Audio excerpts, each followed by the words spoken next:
ನಮಸ್ಕಾರ, ನಾನು ಪೃಥ್ವಿರಾಜ್ ಆರ್ನಹಳ್ಳಿ. ಕೊರೋನಾ ಸೋಂಕಿನ ಭೀತಿಯಲ್ಲಿ ನಿತ್ಯ ನರಳಾಟವನ್ನ ಮಾಡಲಾಗ್ತಾ ಇದೆ. ಕ್ವಾರಂಟೈನ್ ಕೇಂದ್ರದಿಂದ ಇಲ್ಲ ಬಿಡುಗಡೆ ಭಾಗ್ಯ. ಗರ್ಭಿಣಿಯರ ಗೋಳು ಕೇಳೋರೇ ಇಲ್ವಾ? ಕ್ವಾರಂಟೈನ್ ಕಿರಿಕ್.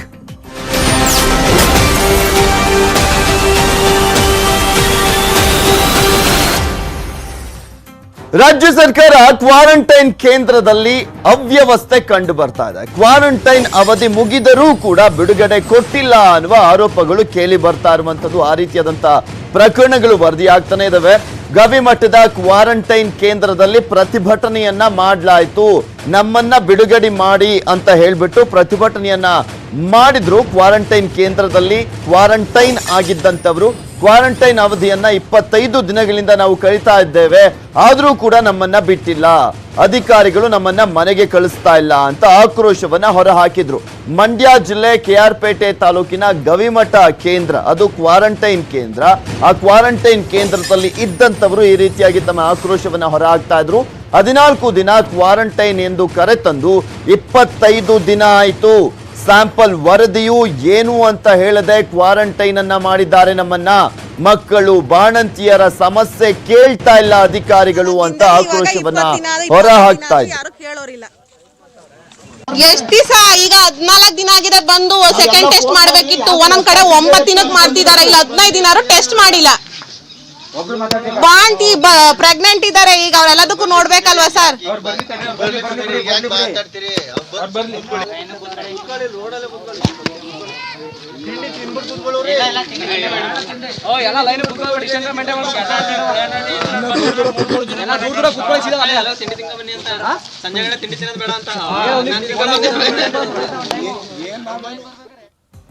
ಕ್ವಾರಂಟೈನ್ ಜನರ ಆರೋಪ ತಳ್ಳಿ ಹಾಕಿದ್ದಾರೆ DHO, ಡಿಸ್ಟ್ರಿಕ್ಟ್ ಹೆಲ್ತ್ ಆಫೀಸರ್.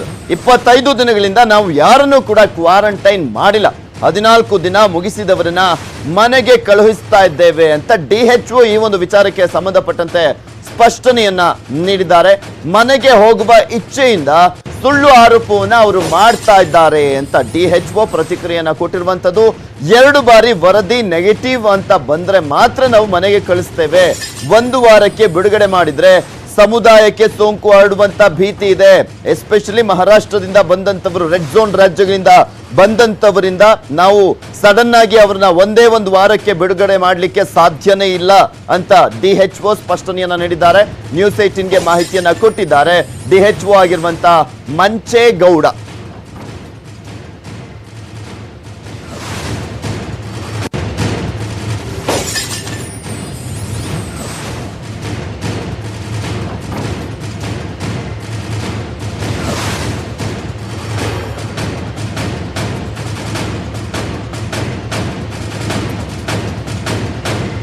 ಇದೇ ವಿಚಾರಕ್ಕೆ ಸಂಬಂಧಪಟ್ಟಂತೆ ಅಲ್ಲಿ ಇದ್ದಂತ ಕ್ವಾರಂಟೈನ್ ಆಗಿದ್ದಂತ ಜನರು ಆರೋಪ ಮಾಡ್ತಾ ಇದ್ರಲ್ಲ, 25 ದಿನ ಆದ್ರೂ ನಮ್ಮನ್ನು ಬಿಡ್ತಾ ಇಲ್ಲ, 25 ದಿನ ನಾವು ಪೂರೈಸಿದೀವಿ, ಇಷ್ಟೆಲ್ಲ ಆದ್ರೂ ಯಾಕೆ ನಮ್ಮನ್ನ ಬಿಡುಗಡೆ ಮಾಡ್ತಾ ಇಲ್ಲ ಅಂತೆಲ್ಲ ಆಕ್ರೋಶವನ್ನ ಹೊರಹಾಕಿದ್ರು. ಇದೇ ಒಂದು ವಿಚಾರಕ್ಕೆ ಸಂಬಂಧಪಟ್ಟಂತೆ ನಮ್ಮ ಪ್ರತಿನಿಧಿ DHO ಅವರನ್ನ ಮಾತನಾಡ್ಸಿದ್ರು. ಏನ್ ಹೇಳಿದ್ರು ಆಗದ DHO ನೋಡ್ಕೊಂಬಾರ.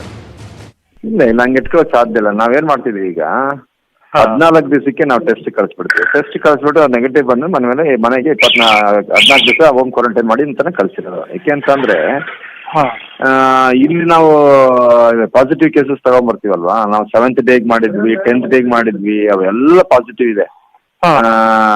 ಆಕ್ಚುಲಿ ಯಾಕೆಂದ್ರೆ ಮುಂಬೈ ಇದರಲ್ಲಿ virus load is very high. In fact ಸುಮ್ಮನೆ ಇದಾಗಬಾರ್ದು, ಅವ್ರನ್ನ ನಾವು ಕಳಿಸಿ ಕ್ವಾರಂಟೈನ್ ಇಂದ ಕಳಿಸ್ಬಿಟ್ಟು ಪುನಃ ಸ್ಪ್ರೆಡ್ ಆಗೋದು ಬೇಡ ಅಂತ ಹೇಳೋದಕ್ಕೆ ನಾವು 14th ಡೇ ಮಾಡ್ತಾ ಇದೀವಿ ಅಷ್ಟೇ. 25 ಡೇಸ್ 28 ಡೇಸ್ ಆಗ ಸಾಧ್ಯನೇ ಇಲ್ಲ. ಬಾಂಬೆಯಿಂದ ಬಂದವರು ಈಗ ಒಟ್ಟೊಟ್ಟಿಗೆ ಬಂದವರು ಇನ್ನು 10th ಡೇನೂ ಆಗಿಲ್ಲ, 10th ಡೇ 12th ಡೇ ಆಗಿಲ್ಲ. ಅದಿಂಗೆ ಅದು 25 ಡೇಸ್ ಆಗಕ್ಕೆ ಸಾಧ್ಯ? ರಘು ವೆರಿಫೈ ಮಾಡಿ ಹೇಳ್ತೀನಿ ಬೇಕಾದ್ರೆ. ಬಟ್ ಹೇಳ್ದಲ್ಲ 10th ಬಂದಿರೋದು ಅವರು. ಇದು ರೆಕಾರ್ಡ್ ಪ್ರಕಾರ 10ನೇ ತಾರೀಕು ಬಂದಿದ್ದಾರೆ. 9 ದಿವಸ ರಾತ್ರಿನ 10ನೇ ತಾರೀಕು ಬೆಳಿಗ್ಗೆ. ನೋಡಿದ್ರಲ್ಲ, DHO ಅದಕ್ಕೆ ಸ್ಪಷ್ಟನೆ ಕೊಟ್ಟರು. ಸೊ ಹೀಗಾಗಿ ಕೊನೆಗೂ ಮಂಡ್ಯದ ಕ್ವಾರಂಟೈನ್ ನಲ್ಲಿದ್ದವರಿಗೆ ಬಿಡುಗಡೆ ಭಾಗ್ಯ ಸಿಕ್ಕಿದೆ. KR ಪೇಟೆಯ ಗವಿಮಠದ ಕ್ವಾರಂಟೈನ್ ಕೇಂದ್ರದಲ್ಲಿ ಇದ್ರು ಅವರು. ಕೇಂದ್ರಕ್ಕೆ DC ಭೇಟಿಯನ್ನ ಕೊಟ್ಟರು. ಗುಣಮುಖರಾದಂತವರಿಗೆ ಬಿಡುಗಡೆ ಪತ್ರವನ್ನು ನೀಡಿ ಬೀಳ್ಕೊಡುಗೆಯನ್ನ ಮಾಡಲಾಯಿತು. ಯಾಕೆಂದ್ರೆ ಸುಮ್ಮನೆ ಗೌರ್ಮೆಂಟ್ ಅವರು ಯಾವುದೋ ಒಂದು ರೀಸನ್ ಇಲ್ದಲೆ ಇಟ್ಕೊಳ್ಳೋದಕ್ಕೆ ಸಾಧ್ಯ ಇಲ್ಲ ಏಕೆಂದ್ರೆ ಸುಮ್ಮನೆ ಅವರಿಗೆ ಊಟವನ್ನ ಹಾಕೊಂಡು ಅವರ ಒಂದು ಆರೋಗ್ಯವನ್ನ ಕಾಪಾಡುವಂತ ನಿಟ್ಟಿನಲ್ಲಿ ಸಾಕಷ್ಟು ಶ್ರಮವನ್ನ ಹಾಕ್ಲಿಕ್ಕಿಲ್ಲ ಸರ್ಕಾರಗಳು, ನೀವು ಕೂಡ ನೋಡಿದ್ರ. ಆದ್ರೆ ಇಲ್ಲಿ ಸ್ಪೆಷಲಿ 10ನೇ ತಾರೀಕು ಅವ್ರು ಬಂದಿದ್ದು, ಸೊ ಹೀಗಾಗಿನೇ ಅದು 14 ದಿನ ಆಗ್ಲಿ ಅಂತ ನಾವು ಕಾಯ್ತಾ ಇದ್ವಿ ಅಂತ ಹೇಳಿದ್ರು. ಅದಾದ್ಮೇಲೆ ನ್ಯೂಸ್ 18 ಕೂಡ ಈ ಒಂದು ಸುದ್ದಿಯನ್ನ ಪ್ರಸಾರ ಮಾಡ್ತಿದ್ದ ಹಾಗೆ DHO ಸ್ಪಷ್ಟನೆಯನ್ನ ಕೂಡ ಕೊಟ್ರು. ಆಮೇಲೆ ಆ ಸ್ಥಳಕ್ಕೆ DC-ನೇ ಹೋಗಿ ಯಾರ್ಯಾರಿಗೆ ಬಿಡುಗಡೆ ಭಾಗ್ಯ ಇದೆ 14 ದಿನವನ್ನ ಪೂರೈಸಿದ್ದಾರೆ ಅವರಿಗೆ ಆ ಒಂದು ಪತ್ರವನ್ನ ಕೊಟ್ಟು ಬಿಡುಗಡೆ ಮಾಡಿದ್ದಾರೆ.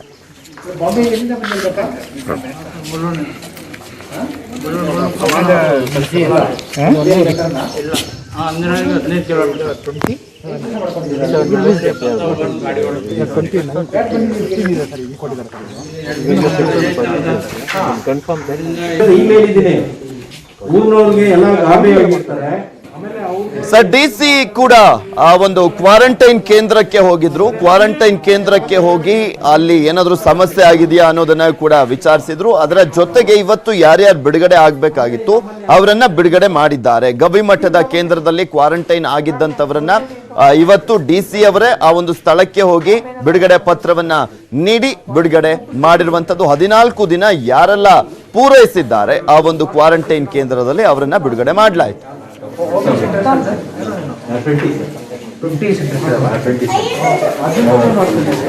ಯಾರನ್ನು ಕಿತ್ತಾಕೋದು ಇಲ್ಲಿ ಹಂಚ್ಬಿಟ್ಟಿದ್ದಾರೆ. ಇಲ್ಲಿ ಮನೆಯಲ್ಲಿ ಇದ್ದವರು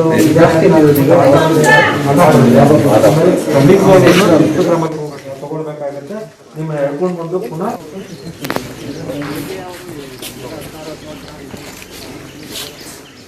ಬಾಂಬೆ ಎಲ್ಲಿಂದ ಬಂದಿದ್ದಪ್ಪ?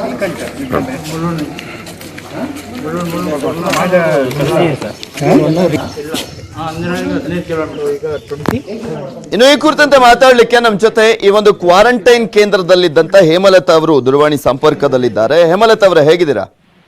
ಚೆನ್ನಾಗಿದೀವಿ ಸರ್. ಇವತ್ತು ಬಿಡುಗಡೆ ಆಯ್ತಾ ನಿಮ್ದು? ಹಾ ಸರ್.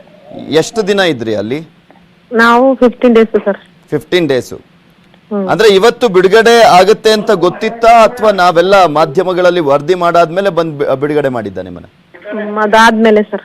ಅಂದ್ರೆ ನಿಮ್ಗೆ ಇವತ್ತು ಬಿಡುಗಡೆ ಆಗುತ್ತೆ ಅಂತ ಗೊತ್ತಿರಲಿಲ್ಲ? ಇಲ್ಲ ಸರ್. ಹೇಗಿತ್ತು ವ್ಯವಸ್ಥೆ ಅಲ್ಲಿ? ವ್ಯವಸ್ಥೆ ಚೆನ್ನಾಗಿತ್ತು ಸರ್.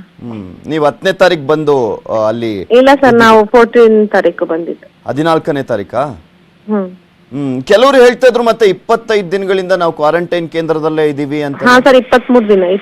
ಇದ್ರ 23 ದಿನನೂ ಇದ್ರ ಅಲ್ಲಿದ್ದಂತ? ಹಾ ಸರ್, ಇದ್ರು. ಅವ್ರನ್ನ ಯಾಕೆ ಬಿಟ್ಟಿರ್ಲಿಲ್ವಂತೆ? ನಿಮ್ಗೆ ಏನಾದ್ರು ಗೊತ್ತಾಯ್ತಾ? ಅದು ಗೊತ್ತಿಲ್ಲ ಸರ್ ಏನಕ್ಕೆ ಅಂತ. ಓಕೆ, ಯಾರಾದ್ರೂ ಬಂದು ವಿಚಾರಿಸ್ತಾ ಇದ್ರಾ? ಅಟ್ಲೀಸ್ಟ್ DHOನೋ THOನೋ ಯಾರಾದ್ರೂ ಆರೋಗ್ಯ? ಇಲ್ಲ ಸರ್, ಅವ್ರು ಯಾರು ಬರ್ತಿರ್ಲಿಲ್ಲ. ಇಲ್ಲ ಸರ್, ಯಾರು ಬರ್ತಿರ್ಲಿಲ್ಲ. ಯಾರು ಬರ್ತಾ ಇರಲಿಲ್ಲ. ನಿಮ್ಮನ್ನ ಒಟ್ನಲ್ಲಿ ಕ್ವಾರಂಟೈನ್ ಕೇಂದ್ರದಲ್ಲಿ ಇಟ್ಟಿದ್ರು? ಹಾ ಸರ್. ಏನ್ ಸಮಸ್ಯೆನೂ ಕೇಳ್ತಾ ಇರ್ಲಿಲ್ಲ? ಇಲ್ಲ ಸರ್, ಯಾರು ಬಂದಿರ್ಲಿಲ್ಲ. ಓಕೆ, ಆ 23 ದಿನದಿಂದ ಇದ್ರಲ್ಲ ಅವ್ರೆಲ್ರು ಇವತ್ತು ಬಿಡುಗಡೆ ಮಾಡಿದ್ರಾ? ಹಾ ಸರ್, ಇವತ್ತು ಬಿಡುಗಡೆ ಮಾಡಿದ್ರು. ಎಷ್ಟು ಜನ ಇದ್ರು ಟೋಟಲ್ ಆಗಿ? ನಾವು 58 ಜನ ಇದ್ದು ಸರ್. 58 ಜನ. ಎಷ್ಟು ಜನ ಬಿಡುಗಡೆ ಆದ್ರು ಇವತ್ತು? ಎಲ್ಲಾರು ಸರ್. ಎಲ್ಲಾರುನಾ? ಓಕೆ, ವರದಿ ಬಿತ್ತರ ಆದ್ಮೇಲೆ ಅಲ್ಲಿಗೆ DC ಅವ್ರು ಬಂದು ಎಲ್ಲರನ್ನು ಬಿಡುಗಡೆ ಮಾಡಿದ್ರು? ಹಾ ಸರ್, ಅವರೇ ಬಂದಿದ್ರು DC ಅವರು. Okay okay, take care Hemalatha ಅವರೇ. Thank you so much sir news 18 ಜೊತೆ ಮಾತನಾಡಿದ್ರೆ. ಪ್ರೆಗ್ನೆಂಟ್ ಇದ್ದಾರೆ ಈಗ, ಅವರೆಲ್ಲದಕ್ಕೂ ನೋಡ್ಬೇಕಲ್ವಾ ಸರ್?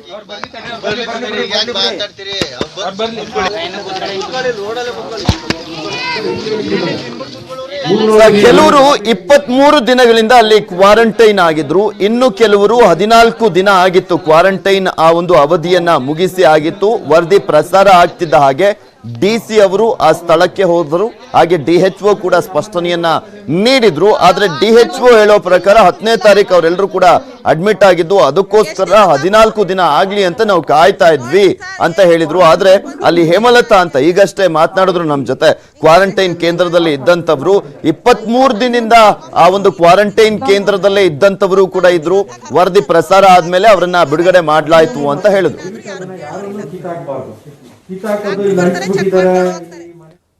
ಇನ್ನೊಂದ್ ಕಡೆ ಮನೆಗೆ ಕಳಿಸಿ ಕೊಡಿ, ಇಲ್ದಿದ್ರೆ ಆತ್ಮಹತ್ಯೆ ಮಾಡ್ಕೊಳ್ತೇವೆ. ಕಟ್ಟಡದ ಮೇಲಿಂದ ಬಿದ್ದು ಸಾಮೂಹಿಕ ಆತ್ಮಹತ್ಯೆಯ ಬೆದರಿಕೆಯನ್ನ ಹಾಕಲಾಗಿದೆ. ಅವಧಿ ಮುಗಿದರೂ ಕೂಡ ಬಿಡುಗಡೆ ಮಾಡಿದ್ದಕ್ಕೆ ಕಾರ್ಮಿಕರು ಈ ರೀತಿಯಾಗಿ ಆತ್ಮಹತ್ಯೆಯ ಬೆದರಿಕೆಯನ್ನ ಹಾಕ್ತಾ ಎಚ್ಚರಿಕೆಯನ್ನ ನೀಡ್ತಾ ಇದ್ದಾರೆ. ಈ ಘಟನೆ ನಡೆದಿರುವಂತದ್ದು ಯಾದಗಿರಿಯ ಶಹಾಪುರದ ದಿಗ್ಗಿ ಆದರ್ಶ ವಸತಿ ಶಾಲೆಯಲ್ಲಿ ನಡೆದಿರುವಂತಹ ಒಂದು ಘಟನೆ. ಮುಂಬೈಯಿಂದ ಬಂದಿದ್ದಾರೆ 221 ಜನ ಕಾರ್ಮಿಕರು. ಆ ಕಾರ್ಮಿಕರಿಗೆ ಕ್ವಾರಂಟೈನ್ ಮಾಡಲಾಗಿದೆ. ಗಂಟಲು ದ್ರವ ಪರೀಕ್ಷೆಗೆ ಕಳುಹಿಸಲಾಗಿರುವಂತದ್ದು ಇನ್ನೂ ಕೂಡ ಬಂದಿಲ್ವಂತೆ ವರದಿ. ಸೊ ಹೀಗಾಗಿ ಇವರೆಲ್ಲರೂ ಕೂಡ ಆಕ್ರೋಶವನ್ನ ಹೊರ ಹಾಕಿದ್ದಾರೆ. ನಮ್ಮನ್ನ ಮನೆಗೆ ಕಳಿಸ್ಕೊಡಿ, ಇಲ್ಲ ಅಂದ್ರೆ ನಾವು ಬಿಲ್ಡಿಂಗ್ ಮೇಲೆ ಹತ್ಬಿಟ್ಟು ಆತ್ಮಹತ್ಯೆಯನ್ನ ಮಾಡ್ಕೊಳ್ತೀವಿ ಅಂತ ಹೇಳ್ತಾ ಇದ್ದಾರಂತೆ. ಸೊ ಯಾವ ಕಾರಣಕ್ಕೋಸ್ಕರ, ಏನಾದ್ರೂ ಅವರ ಅವಧಿ ಮುಗಿದಿದ್ಯಾ? ಆ ಒಂದು ಕ್ವಾರಂಟೈನ್ ಸಮಯ ಅಂತ ಇರುತ್ತಲ್ಲ 14 ದಿನಗಳ ಕಾಲ. ಎಸ್ಪೆಷಲಿ ಮಹಾರಾಷ್ಟ್ರ ಒಂದು ಡೇಂಜರ್ ಸ್ಟೇಟ್, ಅದು ಮೋಸ್ಟ್ ಡೇಂಜರಸ್ ಸ್ಟೇಟ್ ಈಗ ಅಂದ್ರೆ ದೇಶದಲ್ಲಿ ಅಟ್ ಪ್ರೆಸೆಂಟ್ ಇರೋದು ಮಹಾರಾಷ್ಟ್ರ. ಯಾಕೆಂದ್ರೆ 54,000ಕ್ಕೂ ಹೆಚ್ಚಿನ ಸೋಂಕಿತರಿದ್ದಾರೆ. ಅದರಲ್ಲೂ ನಮ್ಮ ರಾಜ್ಯದಲ್ಲಿ ಪ್ರತಿನಿತ್ಯ ಕಳೆದ 10 ದಿನಗಳಿಂದಲೂ ಕೂಡ ವರದಿ ಆಗ್ತಾ ಇರುವಂತ ಸೋಂಕಿತರ ಸಂಖ್ಯೆಯಲ್ಲಿ ಬಹುಪಾಲು ಹತ್ತತ್ರ 70%ಕ್ಕೂ ಹೆಚ್ಚಿನ ಪಾಲನ್ನ ಮಹಾರಾಷ್ಟ್ರದಿಂದ ಬಂದಂತವರೇ ಹೊಂದಿರುವಂತದ್ದು. ಸೊ ಹೀಗಾಗಿ ಸಹಜವಾಗಿ ಅವ್ರ ಮೇಲೆ ಜಾಸ್ತಿ ಕಾನ್ಸಂಟ್ರೇಟ್ ಮಾಡ್ಲಾಗ್ತಾ ಇದೆ. ಇಲ್ಲೊಂದ್ ಕಡೆ ಯಾದಗಿರಿಯಲ್ಲಿ ಇರುವಂತ 221 ಜನ ಮಹಾರಾಷ್ಟ್ರದಿಂದ ಬಂದಂತವರು ಈಗ ನಾವು ಆತ್ಮಹತ್ಯೆ ಮಾಡ್ಕೊಳ್ತೀವಿ ಮನೆಗೆ ಕಳ್ಸಿಕೊಡದೆ ಹೋದ್ರೆ ಅಂತ ಹೇಳ್ತಾ ಇದ್ದಾರಂತೆ. ಗಂಟಲು ದ್ರವ ಪರೀಕ್ಷೆಗೂ ಕೂಡ ಕಳುಹಿಸಲಾಗಿದೆ, ಆದ್ರೆ ಇನ್ನು ವರದಿ ಬಂದಿಲ್ಲ. ವರದಿ ಬಂದಾದ್ಮೇಲೆ ಮೋಸ್ಟ್ ಪ್ರಾಬಲಿ ಅವರೆಲ್ಲರ ಒಂದು ಕ್ವಾರಂಟೈನ್ ಅವಧಿ ಮುಗ್ದಿದ್ರೆ ಬಿಡುಗಡೆ ಮಾಡುವಂತ ಸಾಧ್ಯತೆ ಇದ್ದೇ ಇದೆ. ಎಲ್ಲ ಇದು ಸಂಬಂಧಪಟ್ಟ ಅಧಿಕಾರಿಗಳಿಗೆ ಮತ್ತೆ ಮಿನಿಸ್ಟ್ರಿಗೆ, ಜಿಲ್ಲಾ ಉಸ್ತುವಾರಿಗಳಿಗೆ ಮತ್ತೆ DC ಗಳಿಗೆ ಹೋಗ್ಬೇಕಿದು.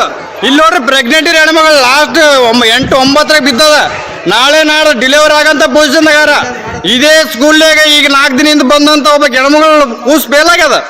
ಅದನ್ನ ನೀವು ಫಾಲೋಅಪ್ ಮಾಡ್ಲಿಲ್ಲ ಅಂದ್ರ ನಾಳೆ ಇವತ್ತು ಸಂಜೆಗೆ ನಾವು ಮೇಲೆ ಬಿದ್ದು ಆತ್ಮಹತ್ಯೆ ಮಾಡ್ಕೊಂತೀವಿ. 15 ದಿನ ಗೌರ್ಮೆಂಟ್ ರೂಲ್ಸ್ ಫಾಲೋ ಮಾಡೀವಿ, ನಮಗೆ ಯಾರು ಕೇಳಲಾಗ್ಯಾರ. ದಯವಿಟ್ಟು ನಿನ್ನೆ ಚಂತನ ಕರೆಂಟ್ ಇಲ್ಲ, ನೀರಿಲ್ಲ, ಎಲ್ಲರೂ ಇಲ್ಬೇಕಲ್ಲೇ ಸಂಡಸ್ ಕುಂತಾರ. ಯಾವುದು ಕ್ಲೀನ್ ಇಲ್ಲ. ಮತ್ತೆ ಈ ಹೆಣ್ಮಗಳು ಪ್ರೆಗ್ನೆಂಟ್ ಹೆಣ್ಮಗಳು ಇನ್ನೂ ಲಾಸ್ಟ್ ಡೇಟ್ ಈಗ ಡೆಲಿವರಿ ಟೈಮ್ ಬಂದದ ಆಲ್ರೆಡಿ. ಈಗ ಫಸ್ಟಿಗೆ 13ನೇ ತಾರೀಕು ಬಂದಂತ ಒಬ್ಬ ಹೆಣ್ಮಗಳು ಡೆಲಿವರಿ ಆಗ್ಯದ. ಆ ಕೂಸ್ ಫೇಲ್ ಆಗ್ಯದ. ರಾಯಚೂರು, ದೇವದುರ್ಗ ಎಲ್ಲ ಕಡೆ ತಿರುಗಾಡ್ಯಾರ. ಈಗ ಅಕ್ಕಿನೂ ಉಳಿಲಾರಂತ ಪೊಸಿಷನ್ದಾಗ ಬಂದಾರ. ಅವ್ರ ಅಣ್ಣತಂಬ್ರು ಇಲ್ಲೇ ಯಾರ, ಅವ್ರ ಕಾಕ ದೊಡ್ಡಪ್ಪ ಒಬ್ರು ಸತ್ತಾರ, ಅದಕ್ಕೂ ಬಿಡಲಾಗ್ಯಾರ. ನಾವು ಗೌರ್ಮೆಂಟ್ ರೂಲ್ಸ್ 15 ದಿನ ಫಾಲೋ ಮಾಡಿವಿ, ನಮ್ದು ಯಾರು ಕೇಳಲಾಗ್ಯಾರ. ಇವತ್ತು ತಹಸೀಲ್ದಾರ್ ಕೇಳಿದ್ರೆ ರಿಪೋರ್ಟ್ ಬರ್ಬೇಕಂತಾರ, ಇಂಥ ದಿನನೇ ಬರ್ತದ ಅಂತ ಹೇಳಲಾಗ್ಯಾರ. ಹಿಂಗಾಗಿ ನಮ್ ಪ್ರಾಬ್ಲಮ್ ಆಗ್ಯದ. ನೀವು ದಯವಿಟ್ಟು ಬರ್ರಿ. ನೀವು ನೋಡ್ತಾ ಇದ್ರಲ್ಲ, ಅಲ್ಲಿರುವಂತ ಕಾರ್ಮಿಕರು ಹೇಳ್ತಾ ಇರುವಂತದನ್ನ ನೀವು ಕೂಡ ಗಮನಿಸ್ತಾ ಇದ್ರಿ. ನಮ್ಮ ಕ್ವಾರಂಟೈನ್ ಅವಧಿ ಮುಗಿದಿದೆ, ಈಗ ಆಲ್ರೆಡಿ ಆ ಒಂದು ಕ್ವಾರಂಟೈನ್ ಸಮಯವನ್ನ ನಾವು ಮುಗಿಸಿದ್ದೀವಿ, ಆದ್ರೂ ಕೂಡ ನಮ್ಮನ್ನ ಯಾಕೆ ಬಿಡುಗಡೆ ಮಾಡ್ತಾ ಇಲ್ಲ ಅನ್ನೋದು ಅವರ ಆಕ್ರೋಶ ಆಗಿದೆ. 14 ದಿನಗಳ ಕಾಲ ಕ್ವಾರಂಟೈನ್ ಅವಧಿ ಅಲ್ವಾ, ಅದನ್ನ ಮುಗಿಸಿದೀವಿ, ಯಾಕೆ ಬಿಡ್ತಾ ಇಲ್ಲ ಅಂತ ಅವರ ಪ್ರಶ್ನೆ. ನಿನ್ನೆ ಚಂತನ ಕರೆಂಟ್ ಇಲ್ಲ, ನೀರಿಲ್ಲ, ಎಲ್ಲರೂ ಇಲ್ಬೇಕಲ್ಲೇ ಸಂಡಸ್ ಕುಂತಾರ. ಸಿದ್ದಯ್ಯ ಹಿರೇಮಠ್ ಅವರು ನಮ್ ಜೊತೆ ದೂರವಾಣಿ ಸಂಪರ್ಕದಲ್ಲಿದ್ದಾರೆ. ನಮಸ್ಕಾರ ಸಿದ್ದಯ್ಯ ಹಿರೇಮಠ್ ಅವರೇ. ನಮಸ್ಕಾರ ಸರ್, ನಾನು ಸಿದ್ದಯ್ಯ ಹಿರೇಮಠ್ ಅಂತ. ನೀವ್ ಅಲ್ಲೇ ಇರೋದಾ? ನಾವು ಶಾಪುರ ತಾಲೂಕು ಆದರ್ಶ ಸ್ಕೂಲಲ್ಲಿ ಇದೀವಿ ಸರ್. ನಾವು ಕ್ವಾರಂಟೈನ್ ಆಗಿದ್ದೀರಾ? ಕ್ವಾರಂಟೈನ್ ಆಗಿದ್ದೀವಿ ಸರ್. 13ನೇ ತಾರೀಕು ಬಂದಿದ್ವಿ, ಇವತ್ತಿಗೆ 16 ದಿನ ಆಯ್ತು ನಾವು ಬಂದು. 13ನೇ ತಾರೀಕು ಬಂದಿದ್ದ? ಹಾ ಸರ್, 13ನೇ ತಾರೀಕು ಬಂದು ಇವತ್ತು ಅಂದ್ರೆ 16 ದಿನ ಆಗಿದೆ. 16 ದಿನ ಆಯ್ತು ಸರ್. ನಮ್ಗೆ ಹೇಳಿದ್ರು 14 ದಿನದ ಒಳಗೆ ಬಿಡ್ತೀವಿ ನಿಮಗ. 14 ದಿನ ಮಾಮೂಲಿ ಆ ಒಂದು ಕ್ವಾರಂಟೈನ್. ಮಹಾರಾಷ್ಟ್ರದಿಂದ ಬಂದಂತವ್ರ? ನಾವು ಪುನಾದಿಂದ ಬಂದಿದ್ವಿ ಸರ್. ಪೂನಾದಿಂದ ಬಂದಂತವ್ರ? ಏನ್ ಹೇಳ್ತಿದಾರೆ ಈಗ, ಯಾಕೆ ಬಿಡ್ತಾ ಇಲ್ವಾ? ಈಗ ಏನ್ ಹೇಳ್ತೀರಾ ಸರ್, ಯಾರು ನಿಖರವಾದಂತ ಮಾಹಿತಿ ಕೊಡ್ತಿಲ್ಲ. ನಮ್ಮ ಆಫೀಸರ್ ಯಾರು ಬೇಜವಾಬ್ದಾರಿಯಾಗಿ ಮಾತಾಡ್ತಾರೆ. ನಾಳೆ ಬರ್ತದ, ನಾಡ್ದು ಬರ್ತದ. ಸರ್ಕಲ್ ಸಾಹೇಬ್ ಬಂದ್ರು, 2 ದಿನದಾಗ ಕಳಿಸ್ತೀವಿ ಅಂತ ಹೇಳಿದ್ರು. ಅವ್ರು ಈನಾಗಿ ಬಂದಿದ್ರು 2 ಗಂಟೆ ಕಳಿಸ್ತೀವಿ ಅಂತ. ಈಗ ಯಾರು ಬರ್ತಾ ಇಲ್ಲ. ಇನ್ನೊಂದೇನಪ್ಪ ಅಂದ್ರೆ 20 ಕೊಠಡಿಗಳವ 225 ಜನಕ್ಕೆ ಹಾಕ್ಯಾರ ಸರ್ ಇಲ್ಲಿ. ಎಷ್ಟು ಕೊಠಡಿ ಟೋಟಲ್? 20 ಕೊಠಡಿ ಅವ. ಅದ್ರಾಗ 18 ಕೊಠಡಿಗಳು ಓಪನ್ ಮಾಡ್ಯಾರ. ಅದ್ರಾಗ ಒಂದು ಕೊಠಡಿ ಒಳಗ 20-25 ಜನ ಹಾಕ್ಯಾರ. ಒಂದು ಕೊಠಡಿ ಒಳಗ ದೊಡ್ಡವ ಕೊಠಡಿಗಳು ಇದು 15-20 ರೂಮ್ ಸರ್. ಅಂದ್ರೆ ಸುಮ್ನೆ ಒಟ್ನಲ್ಲಿ ತಂದು ಹಾಕ್ಬಿಟ್ಟಿದ್ದಾರೆ ಎಲ್ರು. ಸುಮ್ನೆ ಹಾಕಿದಾರೆ ಸರ್. ಇಲ್ಲಿ ನಮ್ದೇನ್ ಪ್ರಾಬ್ಲಮ್ ಅನ್ನ ಸರ್, ಈಗ ಕ್ವಾರಂಟೈನ್ ಮಾಡೋದ್ ಉದ್ದೇಶ ಏನಪ್ಪ ಅಂದ್ರೆ ಒಬ್ಬರಿಂದ ಒಬ್ರಿಗೆ ಹರಡಬಾರ್ದು. ಇದನ್ನ 100 ಜನ ಒಂದ್ ರೂಮ್ ನಲ್ಲಿ 20 ಜನ ಹಾಕಿದ್ರೆ ಅದ್ರಲ್ಲಿ ಯಾರನ್ನ ಒಬ್ರು ಇದ್ರು ಕೂಡ 20 ಜನ ಇವರಿಗೆ ನಾವು ಕ್ವಾರಂಟೈನ್ ಮಾಡಿದೀವಿ ಅಂತ ತೋರ್ಸ್ಕೊಬೇಕಾಗಿದೆ. ಅದನ್ನ ಮಾಡಿದಾರೆ ಆ ಕೆಲಸ. ಬಿಲ್ ಮಾಡ್ಕೊಳಕೋಸ್ಕರ ಮಾಡ್ಯಾರ. ನಮಗೇನಿದೆ ನಮ್ ಸೇವ್ ಮಾಡಕ್ ಸೌಲಭ್ಯ ಹೇಗಿತ್ತು ಇದ್ರಲ್ಲ? 15 ಸೌಲಭ್ಯ ನೋಡಿ ಸರ್, ರೇಷನ್ ಹಾಕಿ ಅನ್ನ ಕೊಟ್ರ. ಅದು ನಾವು ಊಟದ್ದು ಪ್ರಾಬ್ಲಮ್ ಈ ರಗಡ ಐತಿ. ಆದ್ರೆ ನಾವು ಬಂದೀವಿ ಅನ್ನೋಗೋಸ್ಕರ ಸಹಿಸ್ಕೊಂಡಿವಿ. ಗೌರ್ಮೆಂಟ್ ರೂಲ್ಸ್ ಏನಾದ 14 ದಿನ ಅಂತ ಅಲ್ಲೊಬ್ರು ಮಾತನಾಡ್ತಾ ನಾನು ಕೇಳ್ತಾ ಇದ್ದೆ. ಒಬ್ರು ವಿಡಿಯೋದಲ್ಲಿ ಹೇಳ್ಬೇಕಾದ್ರೆ ಗರ್ಭಿಣಿ ಒಬ್ರು ಇದಾರೆ, ಈಗ ಆಲ್ರೆಡಿ ಒಬ್ರು ಗರ್ಭಿಣಿಗೆ ಅಬಾರ್ಷನ್ ಆಗಿದೆ ಅಂತ ಕೂಡ ಮಾತನಾಡ್ತಾ ಇದ್ದಾರೆ. ಅಬಾರ್ಷನ್ ಆಯ್ತು ಸರ್, ಕೂಸ್ ಫೇಲ್ ಆಗಿದೆ. ಅವ್ರಿಬ್ರು ಬ್ರದರ್ಸ್ ಇಲ್ಲೇ ಯಾರ ಆಲ್ರೆಡಿ ಆ ಹುಡುಗಿ ರಾಯಚೂರು ಐಸಿ ಒಳಗ ಯಾವ್ದು ಹಾಸ್ಪಿಟಲ್ ಗೊತ್ತಿಲ್ಲ, BP ಹೈ BP ಆಗ್ಯದ, ರಕ್ತ ಕಮ್ಮಿ ಆದಂತ ಐಸಿ ಒಳಗ ಇನ್ನ ಆಕಿ ಪ್ರಜ್ಞೆ ಬಂದಿಲ್ಲ. ಅವ್ರು 2 ದಿನ ಇಲ್ಲೇ ಬಂದಿದ್ರು, ಬ್ರದರ್ಸ್ ಇಲ್ಲೇ ಯಾರ ಇಬ್ರು ಜನ. ಓಕೆ ಸಿದ್ದಯ್ಯ ಹಿರೇಮಠ ಅವರೇ, ಇದೇ ಒಂದು ವಿಚಾರವನ್ನ ಅಲ್ಲಿನ DHOಗೆ DC ತಿಳಿಸ್ತೀವಿ, ನೋಡೋಣ ಏನ್ ಮಾಡ್ತಾರೆ ಅಂತ. ಯಾಕಂದ್ರೆ ಕ್ವಾರಂಟೈನ್ ಅವಧಿ ಮುಗ್ದಾದ್ಮೇಲೂ ಯಾಕೆ ಇಟ್ಕೊಂಡಿದ್ದಾರೆ ಅನ್ನೋದು ಸಹಜವಾಗಿ ಕಾಡುವಂತ ಪ್ರಶ್ನೆ. Thank you so much News 18 ಜೊತೆ ಮಾತನಾಡಿದ್ದಕ್ಕೆ. ರಾಜ್ಯ ಸರ್ಕಾರ ಮಾಡಿರುವಂತ ಕ್ವಾರಂಟೈನ್ ಕೇಂದ್ರಗಳಲ್ಲಿ ಆಗ್ತಾ ಇರುವಂತ ಸಮಸ್ಯೆಗಳನ್ನ ನಿಮ್ಮ ಮುಂದೆ ಇಡ್ತಾ ಇದ್ದೆ. ಕರಾವಳಿಯ ಕ್ವಾರಂಟೈನ್ ಕೇಂದ್ರದಲ್ಲೂ ಕೂಡ ಇದೇ ರೀತಿಯಾದಂತ ಸಂಕಷ್ಟ. ಸೂಕ್ತ ಚಿಕಿತ್ಸೆ ಸಿಗದೆ ಗರ್ಭಿಣಿಗೆ ಅಬಾರ್ಷನ್ ಆಗಿದೆ, ಗರ್ಭಿಣಿಯ ಹೊಟ್ಟೆಯಲ್ಲಿಯೇ ಮೃತಪಟ್ಟಿದೆ ಮಗು. ಸೂಕ್ತ ಚಿಕಿತ್ಸೆ ಸಿಕ್ಕಿಲ್ಲ ಅನ್ನುವ ಆರೋಪ ಈಗ ಕೇಳಿ ಬರ್ತಾ ಇರುವಂತದ್ದು. ಗರ್ಭಿಣಿ ಹೊಟ್ಟೆಯಲ್ಲೇ ಮಗು ಸಾವನ್ನಪ್ಪಿದೆ. ಕ್ವಾರಂಟೈನ್ ನಲ್ಲಿ ಸೂಕ್ತ ಚಿಕಿತ್ಸೆ ಸಿಗದಂತ ಆರೋಪ. ಮೇ 12ರಂದು ದುಬೈನಿಂದ ಆಗಮಿಸಿದ್ರು ಆ ಗರ್ಭಿಣಿ. 6 ತಿಂಗಳ ಗರ್ಭಿಣಿಗೆ ಮಂಗಳೂರಿನಲ್ಲಿ ಕ್ವಾರಂಟೈನ್ ಮಾಡಲಾಗಿತ್ತು. ಕ್ವಾರಂಟೈನ್ ಮಾಡಿದಂತ ಸಂದರ್ಭದಲ್ಲಿ ಸೂಕ್ತ ರೀತಿಯಲ್ಲಿ ಚಿಕಿತ್ಸೆಯನ್ನ ನೀಡಿಲ್ವಂತೆ. ತಪಾಸಣೆಯಲ್ಲಿ ಕೊರೋನಾ ನೆಗೆಟಿವ್ ಬಂದಿತ್ತು, ಆದ್ರೂ ಕೂಡ ಚಿಕಿತ್ಸೆಗೆ ವೈದ್ಯರು ನಿರ್ಲಕ್ಷ್ಯವನ್ನ ಮಾಡಿದ್ದಾರೆ ಅನ್ನುವ ಆರೋಪ ಕೇಳಿ ಬಂದಿದೆ.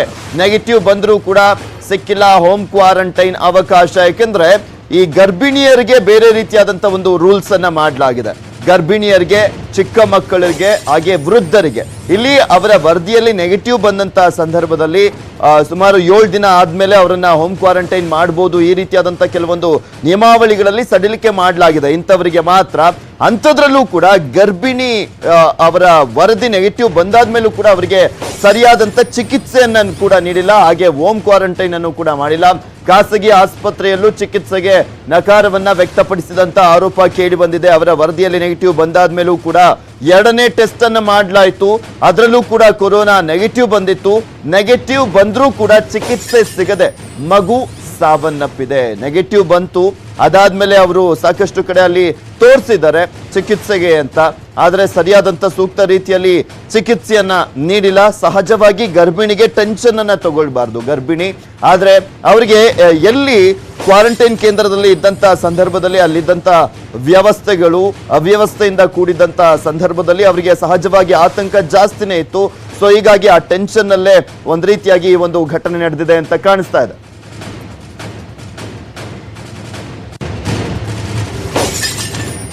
ಅಜೀಜ್ ಅವರು ನಮ್ ಜೊತೆ ದೂರವಾಣಿ ಸಂಪರ್ಕದಲ್ಲಿದ್ದಾರೆ, ಗರ್ಭಿಣಿಯ ಸೋದರ ಮಾವ. ನಮಸ್ಕಾರ ಅಜೀಜ್ ಅವ್ರೆ. ಯಾವಾಗ ಬಂದಿದ್ದು ಅವರು? ಈ ದುಬೈಯಿಂದ ಮಂಗಳೂರಿಗೆ ಬಂದಂತಹ ಪ್ರಥಮ ವಿಮಾನದಲ್ಲಿ ಅವರು 15 ದಿವಸಕ್ಕೆ ಮೊದಲು ಮಂಗಳೂರಿಗೆ ಬಂದಿದ್ದಾರೆ. ಮಂಗಳೂರಿನಿಂದ ಜಿಲ್ಲಾಡಳಿತದ ಏರ್ಪಡಿಸಿದ ಕ್ರಮದಂತೆ ಅವರನ್ನು ಅಲ್ಲಿಂದ ಡೈರೆಕ್ಟ್ ಮಂಗಳೂರಿಗೆ ಅವರು ಆಯ್ಕೆ ಮಾಡಿದಂತಹ ಲಾಡ್ಜ್ಗಳಿಗೆ ಅವರನ್ನು ಕಳಿಸಿದ್ದಾರೆ. ಓಕೆ. ಮಂಗಳೂರಿನ ಸಾಯಿ ಪ್ಯಾಲೇಸ್ ಅಂತ ಲಾಡ್ಜಲ್ಲಿ ಅವರು ಅಡ್ಮಿಟ್ ಆಗಿದ್ದಾರೆ. ಅವರು 6 ತಿಂಗಳ ಗರ್ಭಿಣಿ. ಆದ್ರೆ ನಮ್ಮ ನಿರೀಕ್ಷೆ ಏನಿತ್ತು ಅಂತ ಹೇಳಿದ್ರೆ ಜಿಲ್ಲಾಡಳಿತ ಅಲ್ಲಿ ಅವರಿಗೆ ನಮ್ಮನ್ನು ಯಾರನ್ನು ಅಲ್ಲಿಗೆ ಪ್ರವೇಶ ಮಾಡ್ಲಿಕ್ಕೆ ಬಿಡುದಿಲ್ಲ ಅಂತ ಹೇಳಿ ಆದ ಕಾರಣ ಜಿಲ್ಲಾಡಳಿತವೇ ಬೇಕಾದ ಡಾಕ್ಟರ್ಗಳ ವ್ಯವಸ್ಥೆ, ಅವರನ್ನು ಚೆಕಪ್ ವ್ಯವಸ್ಥೆಗಳೆಲ್ಲ ಸರಿಯಾಗಿ ಇರಬಹುದು ಅಂತ ಭಾವಿಸಿದ್ದೆವು ನಾವು. ಓಕೆ. ಆದ್ರೆ ಏನಾಗಿದೆ ಅಂತ ಹೇಳಿದ್ರೆ ಡಾಕ್ಟರ್ಗಳೆಲ್ಲ ಅಲ್ಲಿಗೆ ಬರ್ಲಿಲ್ಲ ಅಂತ ಹೇಳುವಂತ ಆರೋಪಕ್ಕಿಂತಲೂ ಡಾಕ್ಟರ್ಗಳೆಲ್ಲ ಬಂದಿದ್ರು ಕೂಡ ಅವರು ಸರಿಯಾಗಿ ಒಂದು ಚಿಕಿತ್ಸೆ ಡಿಸ್ಟೆನ್ಸ್ ಮೇಂಟೈನ್ ಮಾಡಿ ಅವರ ರಿಪೋರ್ಟ್ಗಳನ್ನೆಲ್ಲ ಮಾಡಿ ನೋಡಿ ಅವರನ್ನು ಮುಖತಃ ನೋಡಿ ಮಾತ್ರ ಅವರು ಟೆಸ್ಟ್ ಮಾಡ್ತಿದ್ರು ಹೊರತು ಒಂದು ವ್ಯವಸ್ಥಿತ ರೀತಿಯಲ್ಲಿ ಅವರನ್ನು ಒಂದು ತಪಾಸಣೆ ಎಲ್ಲ ಮಾಡ್ತಾ ಇಲ್ಲ. ಹಾಗೆ ಏನಾಗ್ತಾ ಇತ್ತು ಅಂತ ಹೇಳಿದ್ರೆ ಕೆಲವೊಮ್ಮೆ BP ಕಿಟ್ಗಳನ್ನು ಕೂಡ ತರಲಿಕ್ಕೆ ಮರೆತು ಹೋಗುವಂತಹ ಸಂದರ್ಭಗಳು ಕೂಡ ಕಂಡು ಬಂದಿದೆ. ಆ ನಂತರದ ಬೆಳವಣಿಗೆಯಲ್ಲಿ ಒಂದು 15 ದಿವಸ ಅಂತ ಹೇಳಿ ಆಗುವಾಗ ಅವಳಿಗೆ ಮೈಯಲ್ಲೆಲ್ಲ ಫುಲ್ ನೀರು ಬಂದಿದೆ. ಅವಳು ಸಾಧಾರಣ 75 kg ಇದ್ದವಳು 1 ಕ್ವಿಂಟಲ್ ಮೇಲೆ ತಲುಪಿದ್ದಾಳೆ. ಹಾಗೆ ಮತ್ತೆ ಕೂಡಲೇ ಫಸ್ಟ್ ಕ್ವಾರಂಟೈನ್ ಆದ ಕೂಡಲೇ 3 ದಿವಸದಲ್ಲಿ ಜಿಲ್ಲಾಡಳಿತ ಅವರನ್ನು ಮನೆಗೆ ಹೋಗ್ಬೋದು, ಹೋಮ್ ಕ್ವಾರಂಟೈನ್ ಮಾಡಬಹುದು ಅಂತ ಹೇಳಿ ಜಿಲ್ಲಾಡಳಿತ ಆರೋಗ್ಯ ಇಲಾಖೆ ಮೂಲಕ ನಮ್ಗೆ ಆದೇಶ ಕೊಟ್ಟಿದ್ದಾರೆ. ಆದ್ರೆ ಸಮಸ್ಯೆ ಮಂಗಳೂರಿದ್ದು ಒಂದು ದೊಡ್ಡ ಸಮಸ್ಯೆ ಏನು ಅಂತ ಹೇಳಿದ್ರೆ ಮಂಗಳೂರಿನಲ್ಲಿ ಇರುವಂತಹ ಹೆಚ್ಚಿನ ಯಾವುದೇ ಫ್ಲಾಟ್ಗಳವರು ಕೂಡ ಫಸ್ಟ್ ವರದಿ ನೆಗೆಟಿವ್ ಬಂದ್ರೆ ಅವರನ್ನು ಸೇರಿಸಿಕೊಳ್ಳಿಕ್ಕೆ ಒಪ್ಪುದಿಲ್ಲ. ಇಲ್ಲಿ ಏನಾಗಿದೆ ಅಂತ ಹೇಳಿದ್ರೆ ಇವಳು ಗರ್ಭಿಣಿಯಾಗಿದ್ರು ಕೂಡ ಅವಳ ಸ್ವಂತ ಮನೆಗೆ ಹೋಗ್ಲಿಕ್ಕೆ ಆ ಫ್ಲಾಟ್ನವರು ಶಿವಬಾಗ್ನಲ್ಲಿ ಆ ಫ್ಲಾಟ್ನವರು ಅವರನ್ನು ಒಳಗೆ ಅಲ್ಲಿ ತುರ್ತು ಮೀಟಿಂಗ್ ಕರೆದು ಇಲ್ಲಿಗೆ ಬರ್ಲಿಕ್ಕೆ ಕೊಡುದು ಅಂತ ಹೇಳಿ ಆಕ್ಷೇಪ ವ್ಯಕ್ತಪಡಿಸಿದ್ದಾರೆ. ಅಂತ ಸಂದರ್ಭದಲ್ಲಿ ನಾವು ನಮ್ಗೆ 2ನೇ ಮಾರ್ಗ ಇದ್ದದ್ದು ಏನು ಅಂತ ಹೇಳಿದ್ರೆ ಎಲ್ಲಿಯಾದ್ರೂ ಖಾಸಗಿ ಆಸ್ಪತ್ರೆಯಲ್ಲಿ ಅವಳನ್ನು ಅಡ್ಮಿಟ್ ಮಾಡಿ ಅವರಿಗೆ ಒಂದು ಸ್ಪೆಷಲ್ ರೂಮ್ ಮಾಡಿ ಟ್ರೀಟ್ಮೆಂಟ್ ಕೊಡಿಸುವ ಅಂತ ಹೇಳುವ ಪ್ರಯತ್ನ ಮಾಡಿದ್ರು. ಇಲ್ಲಿ ಕಂಡು ಬಂದ ಇನ್ನೊಂದು ಸತ್ಯ ಏನು ಅಂತ ಹೇಳಿದ್ರೆ ಮಂಗಳೂರಿನಲ್ಲಿ ಇರುವಂತಹ ಫ್ಲಾಟ್ಗಳು ಯಾವ ರೀತಿಯಲ್ಲಿ ಅವರನ್ನು ತಗೊಳ್ಳಿಕ್ಕೆ ರೆಡಿ ಇಲ್ವೋ ಅದೇ ರೀತಿ ಮಂಗಳೂರಿನಲ್ಲಿರುವ ಯಾವುದೇ ಖಾಸಗಿ ಆಸ್ಪತ್ರೆ ಮ್ಯಾನೇಜ್ಮೆಂಟ್ ಆಗಲಿ ಡಾಕ್ಟರ್ಗಳಾಗಿ ಅವರನ್ನು ಪರೀಕ್ಷೆ ಮಾಡ್ಲಿಕ್ಕೂ ರೆಡಿ ಇರುವುದಿಲ್ಲ, ಅವರನ್ನು ಇಷ್ಟೆಲ್ಲ ಆಯ್ತಲ್ಲ, ಹಾಸ್ಪಿಟಲ್ ಇದು ಡಿಸಿಗಾಗ್ಲಿ DHOಗಾಗ್ಲಿ ಯಾರ ಗಮನಕ್ಕೂ ಬರ್ಲಿಲ್ವಾ? ಎಲ್ಲರ ಗಮನಕ್ಕೆ ನಾವು ತಂದಿದ್ದೇವೆ. ಓಕೆ, ಇದು ನಾನು ತಿಳ್ಕೊಂಡ ಹಾಗೆ ನಮ್ಮ ಮಾತ್ರ ಸಮಸ್ಯೆ ಆಗಿರ್ಲಿಕ್ಕಿಲ್ಲ, ಹೆಚ್ಚಿನವರೆಲ್ಲರ ಗಮನಕ್ಕೆ ಬಂದ್ರು ಕೂಡ ಅವರು ಸರ್ಕಾರದ ಆದೇಶ ಇದೆ ನೀವು ಹೋಗಿ, ಅವ್ರು ಏನ್ ಮಾಡುದಿಲ್ಲ ನೀವು ಹೋಗಿ ಅಂತೇಳಿ ಹೇಳಿದ್ರು ಕೂಡ ಪ್ರತಿಯೊಂದು ಫ್ಲಾಟ್ಗಳಲ್ಲಿ ಕೂಡ ಯಾರನ್ನು ತೆಗೆದುಕೊಳ್ಳುವುದಿಲ್ಲ ಅಂತ ಹೇಳುವಂತದ್ದು ಸತ್ಯ. ಅದು ನಾವು ಈಗಾಗಲೇ ಜಿಲ್ಲಾಧಿಕಾರಿ ಅವರನ್ನು ಭೇಟಿಯಾಗಿ ಇವತ್ತು ಅವರಿಗೆ ಮನವಿಯನ್ನೆಲ್ಲ ಸಲ್ಲಿಸಿದ್ದೇವೆ ಈ ವಿಷಯದಲ್ಲಿ. ಅವರು ನಮ್ಮಲ್ಲಿ ಹೇಳಿದ್ರು, ಯಾಕಂದ್ರೆ ನಮ್ಮ ಪ್ರಶ್ನೆ ಅಂತ ಹೇಳಿದ್ರೆ ನಿನ್ನೆ ಅವಳನ್ನು ಬೆಳಿಗ್ಗೆ ಹಾಸ್ಪಿಟಲ್ಗೆ ಅಡ್ಮಿಟ್ ಮಾಡಿ ಅವರಿಗೆ ನಿನ್ನೆ ಎಮರ್ಜೆನ್ಸಿ ಅಟ್ಲೀಸ್ಟ್ ನೆಕ್ಸ್ಟ್ ಮುಂದೆ ಬರುವಂತವ್ರಿಗೆ ಯಾರಿಗೂ ಈ ರೀತಿಯಾದಂತ ಸಮಸ್ಯೆ ಆಗದ ರೀತಿಯಲ್ಲಿ ಎಚ್ಚರಿಕೆಯನ್ನು ವಹಿಸಬೇಕಾಗಿದೆ. ನಾವು ಕೂಡ ಮಾತಾಡ್ತೀವಿ ಅಲ್ಲಿರುವಂತ DHOಗೆ ಏನಾಯ್ತು ಏನು ಎತ್ತ ಅನ್ನೋದ್ರ ಬಗ್ಗೆ, ಸಾಕಷ್ಟು ಆರೋಪಗಳು ಕೇಳಿ ಬರ್ತಾ ಇರೋದ್ರ ಬಗ್ಗೆ. Thank you so much News 18 ಜೊತೆ ಮಾತನಾಡಿದ್ದಕ್ಕೆ. ಕಲಬುರಗಿಯಲ್ಲೂ ಕೂಡ ಕ್ವಾರಂಟೈನ್ ಆದಂತವರಿಗೆ ಸಂಕಷ್ಟ ಎದುರಾಗಿತ್ತು. ಕ್ವಾರಂಟೈನ್ ಕೇಂದ್ರದಲ್ಲಿ ಇದ್ದಂತವರಿಗೆ ಸೋಂಕು ಹೆಚ್ಚಳ ಆಗ್ತಾ ಇದೆ. 17 ದಿನಗಳಾದ್ರೂ ಕೂಡ ಕೊರೋನಾ ತಪಾಸಣೆಯನ್ನ ಮಾಡಿಲ್ಲ ಅನ್ನುವ ಆರೋಪ ಕೇಳಿ ಬಂದಿದೆ. 17 ದಿನಗಳಿಂದ ಕ್ವಾರಂಟೈನ್ ಆಗಿದ್ದಾರೆ, ಆದ್ರೂ ಕೂಡ ಇದುವರೆಗೂ ಯಾವುದೇ ರೀತಿಯಾದಂತ ತಪಾಸಣೆಯನ್ನ ಮಾಡಲಿಲ್ವಂತೆ. ಗಂಟಲ ದ್ರವ ಟೆಸ್ಟ್ ಕೂಡ ಮಾಡ್ತಾ ಇಲ್ಲ, ಮನೆಗೂ ಕಳಿಸ್ತಾ ಇಲ್ಲ. ಕಾಳಗಿ ತಾಲೂಕಿನ ರಟಕಲ್ ಕ್ವಾರಂಟೈನ್ ನಲ್ಲಿ ಇರುವಂತ ಜನರು ಆರೋಪವನ್ನ ಮಾಡ್ತಾ ಇರುವಂತದ್ದು. ಇನ್ನೂ ಸ್ವಲ್ಪ ದಿನ ಕಾಯಿರಿ ಅಂತ ಹೇಳ್ತಾ ಇದ್ದಾರಂತೆ ಅಧಿಕಾರಿಗಳು. ಅದೇನ ಅವ್ರೇನ್ ತವ್ರ ಮನೇನ ಅಲ್ಲಿ ಕಾಯ್ಕೊಂಡು ಕುತ್ಕೊಳ್ಳೋದಕ್ಕೆ? ಅಟ್ಲೀಸ್ಟ್ ಹೋಗಿ ಗಂಟಲು ದ್ರವದ ಪರೀಕ್ಷೆಯನ್ನಾದ್ರೂ ಮಾಡ್ಕೊಂಬಂದ್ರೆ ಅವ್ರಿಗೆ ಪಾಸಿಟಿವಾ ನೆಗೆಟಿವಾ ಅಂತ ಗೊತ್ತಾಗುತ್ತೆ. ಅದನ್ನ ಬಿಟ್ಬಿಟ್ಟು ಇನ್ನೂ ಸ್ವಲ್ಪ ದಿನ ಕಾಯಿರಿ ಅಂದ್ರೆ ಎಷ್ಟು ದಿನ ಅಂತ ಕಾಯ್ತಾರೆ? ಅಟ್ಲೀಸ್ಟ್ ಅವ್ರು ಟೆಸ್ಟ್ ಮಾಡಿದ್ರೆ ಪಾಸಿಟಿವ್ ಆದ್ರೂ ಬಂತ ಓಕೆ, ಅಟ್ಲೀಸ್ಟ್ ಅವರು ಅಲ್ಲಿ ಆರೋಗ್ಯ ಇಲಾಖೆ ಏನು ಟ್ರೀಟ್ಮೆಂಟ್ ಅನ್ನ ಕೊಡುತ್ತೆ ಆ ಟ್ರೀಟ್ಮೆಂಟ್ ಅನ್ನಾದ್ರೂ ತಗೊಳ್ತಾರೆ. ಆದ್ರೆ ಗುಂಪಾಗಿ ಹಾಕ್ಬಿಟ್ಟಿದ್ದಾರೆ, ದಂಡಿಯಾಗಿ ಹಾಕ್ಬಿಟ್ಟಿದ್ದಾರೆ. ಒಂದೊಂದು ಕ್ವಾರಂಟೈನ್ ನಲ್ಲಿ ಒಂದೊಂದು ರೂಮಲ್ಲಿ 20 ಜನ ಇರ್ಬೇಕಂತೆ. ಇದೆಂತ ಕ್ವಾರಂಟೈನ್ ಸ್ವಾಮಿ? ಅಲ್ಲಿ ಪಾಪ ಕಾರ್ಮಿಕರು ಕರ್ಕೊಂಬಂದು ಇಲ್ಲಿ ಈ ರೀತಿಯಾಗಿ ಹಾಕೋದಕ್ಕೋಸ್ಕರ ಕರ್ಕೊಂಬಂದ್ರ ಅನ್ನುವ ಪ್ರಶ್ನೆನೂ ಕೂಡ ಎದ್ದೇಳ್ತಾ ಇದೆ. ಅದಕ್ಕೋಸ್ಕರನೇ ಅವರೆಲ್ಲರೂ, ನಾವು ಕೆಲವರು ಯಾದಗಿರಿಯಲ್ಲಿ ತೋರಿಸ್ತಾ ಇದ್ನಲ್ಲ ಆ ಒಂದು ವರದಿಯಲ್ಲಿ, ನಾವು ಆತ್ಮಹತ್ಯೆಯನ್ನ ಮಾಡ್ಕೊಳ್ತೀವಿ 18 ದಿನ ಆಗೋಯ್ತು ನಾವು ಬಂದು, ಆದ್ರೂ ಯಾಕೆ ಬಿಡ್ತಾ ಇಲ್ಲ ಅಂತ ಪ್ರಶ್ನೆ ಕೇಳ್ತಾ ಇದ್ರಲ್ಲ, ಹಂಗೆ ಆಗೋಗುತ್ತೆ.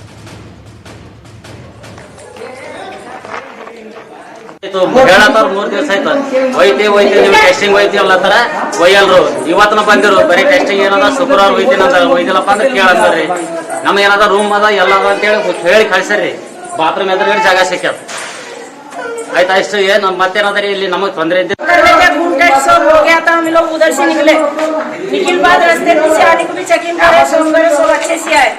आने के बाद म्यूनसिपालिटी में लेके जाके वर्कर चेकिंग हो गया, सब हो गया, नाम सब ले के बाद बच्चों को बोले, छोटे बच्चों को घर को भेज तुम बोले तो हम लोग ठीक है बोले.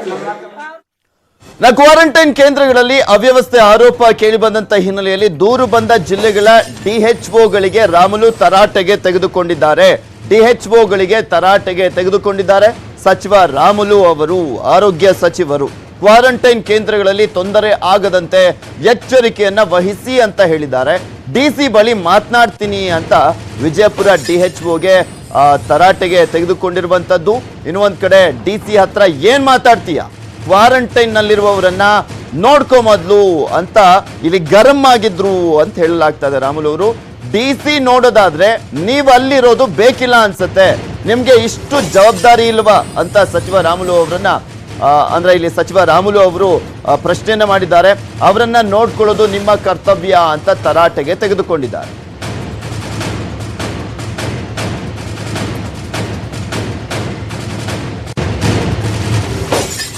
ಕ್ವಾರಂಟೈನ್ ಕ್ಲೀನ್ ಇಲ್ಲ ಅಂತೇಳಿ ಎಲ್ಲ ಫೋಟೋಸ್ ಬಂದಿದಾವ ನನ್ಗೆ.